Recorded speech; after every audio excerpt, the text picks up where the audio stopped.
আসলে কঙ্গো ফরেস্টে এমন কি আছে যার কারণে সেখানে যেতে মানুষ এত ভয় পায়? কঙ্গো জঙ্গল পৃথিবীর দ্বিতীয়তম ভয়ঙ্কর জঙ্গল। এই জঙ্গলটি এতটাই বড় যে এটার ভিতরে ইউনাইটেড কিংডমের মতো 20টি দেশ ঢুকিয়ে রাখা যাবে। এই জঙ্গলের এরিয়া 37 লাখ স্কয়ার কিলোমিটার। আর এই জঙ্গলে 10,000-এরও বেশি গাছপালার প্রজাতি রয়েছে।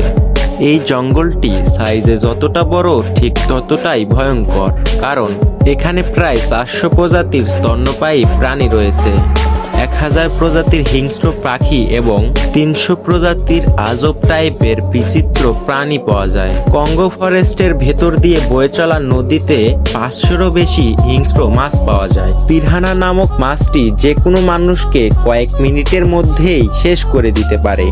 এখানে এমন এমন সব বিষধর প্রাণী রয়েছে যা আপনার কল্পনাকেও হার মানাবে।